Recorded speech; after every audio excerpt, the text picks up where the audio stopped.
నమస్తే welcome to four sides TV. భారత cricket జట్టు హెడ్ కోచ్ గౌతమ్ గంభీర్ గురించి ప్రత్యేకంగా పరిచయం చేయాల్సిన అవసరం లేదు. ఆటగాడిగా వన్డే, టెస్ట్, టీ20లో తనదైన మార్కును ప్రదర్శించాడు. ఇప్పుడు భారత్ తరపున హెడ్ కోచ్గా వరుస విజయాల్లో కీలక పాత్ర పోషిస్తున్నాడు. అటు రాజకీయాల్లోనూ తన అదృష్టాన్ని పరీక్షించుకుంటున్నాడు. ఇప్పుడు కోచింగ్లోనూ రాణిస్తున్నాడు. ఎప్పుడూ సీరియస్గా కనిపించే గౌతమ్ గంభీర్ కృషి, పట్టుదల ఉంటే ఏదైనా సాధించవచ్చు అని నిరూపించాడు. యంగ్ ప్లేయర్స్లో ఉన్న నైపుణ్యాన్ని వెలికితీస్తూ వారి ప్రతిభకు సానబెట్టి మెరికల్లా తీర్చిదిద్దుతున్నాడు. దీంతో ఒకప్పుడు గంభీర్ను విమర్శించిన వాళ్లే ఇప్పుడు అతడి ప్రతిభను పొగుడుతున్నారు. ఇకపోతే తాజాగా గంభీర్ బ్రాడ్మెన్ను సమన్ చేయగలిగే ఛాన్స్ కొద్దిలో మిస్ చేసుకున్నాడు. వరుసగా 5 టెస్ట్ మ్యాచ్ల్లో సెంచరీలు చేసి ప్రపంచంలో 4వ బ్యాట్స్మెన్గా గౌతమ్ గంభీర్ రికార్డులకెక్కాడు. ఆ తర్వాతి టెస్ట్ మ్యాచ్లో కూడా సెంచరీ చేస్తాడని భావించారు. కానీ అందరి అంచనాలు తలకిందులయ్యాయి. వరుసగా 6 టెస్ట్ మ్యాచ్ల్లో సెంచరీలు సాధించిన ఆస్ట్రేలియా బ్యాట్స్మెన్ బ్రాడ్మెన్ ఈ జాబితాలో ఫస్ట్ ప్లేస్లో కొనసాగుతున్నారు. సౌత్ ఆఫ్రికాకు చెందిన జాక్వెల్ కలీస్, పాకిస్తాన్కు చెందిన మహమ్మద్ యూసఫ్ కూడా వరుసగా 5 టెస్ట్ మ్యాచ్ల్లో సెంచరీలు సాధించారు.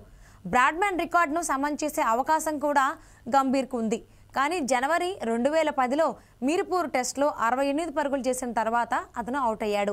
గౌతమ్ గంభీర్ వరుసగా 5 టెస్ట్ సెంచరీలు సాధించాడు. 2009 మార్చిలో న్యూజిలాండ్పై 137, 167 పరుగులు చేశాడు. శ్రీలంకపై నవంబర్ 2009న అహ్మదాబాద్లో 114 రన్స్ చేశాడు. కాన్పూర్ టెస్ట్లో లంకపై 167 రన్స్ చేశాడు. 2010 జనవరిలో బంగ్లాదేశ్పై చిట్గాంగ్లో 116 పరుగులు చేశాడు. 2018 డిసెంబర్ 4న గౌతమ్ గంభీర్ అంతర్జాతీయ క్రికెట్ నుండి రిటైర్మెంట్ ప్రకటించాడు. భారతదేశం తరపున అతని చివరి టెస్ట్ మ్యాచ్ 2016లో రాజ్కోట్లో ఇంగ్లాండ్తో జరిగింది. గంభీర్ 68 టెస్ట్ మ్యాచ్ల్లో 4154 రన్స్ చేశాడు. అతడి సగటు 41.95 ఉండగా 9 సెంచరీలు ఉన్నాయి. ఇక వన్డే ఇంటర్నేషనల్లో గౌతమ్ గంభీర్ 147 మ్యాచ్లు ఆడి 39.68 సగటుతో 5238 రన్స్ చేశాడు. అతను వన్డే ఇంటర్నేషనల్స్లో మొత్తం 11 సెంచరీలు సాధించాడు. ఇక టీ20 మ్యాచ్ల్లోనూ తనదైన ముద్ర వేశాడు గౌతమ్ గంభీర్. 37 టీ20 మ్యాచ్ల్లో 7 హాఫ్ సెంచరీలతో సహా 932 పరుగులు చేశాడు. ఈ ఫార్మాట్లో సగటున 27.41 పరుగులు సాధించాడు. గంభీర్ కెప్టెన్సీలో కోల్కతా నైట్ రైడర్స్ 2 సార్లు ఐపీఎల్ టైటిల్ గెలుచుకుంది. ఇక 2007 టీ20 ప్రపంచ కప్, 2011 క్రికెట్ వరల్డ్ కప్ టోర్నమెంట్లలో టీమిండియాకు టైటిల్ విజయాల్లో గౌతమ్ గంభీర్ కీలక పాత్ర పోషించాడు. అంతర్జాతీయ క్రికెట్ నుంచి రిటైర్ అయిన తర్వాత గంభీర్ రాజకీయాల్లోకి వెళ్ళాడు. అక్కడ తనదైన మార్కును కనబరిచాడు. ఇవాళ లెఫ్ట్ ఆర్మ్ మాజీ క్రికెటర్ గంభీర్ బర్త్డే. 44 ఏళ్లు కంప్లీట్ చేసుకుని 45వ పడిలోకి అడుగుపెట్టాడు. గంభీర్ శిక్షణలో భారత జట్టు ప్రస్తుతం అయితే జైత్రయాత్ర కొనసాగిస్తోంది. గంభీర్ ట్రైనింగ్లోనే భారత్ 2025 ఐసీసీ ఛాంపియన్స్ ట్రోఫీని గెలుచుకుంది.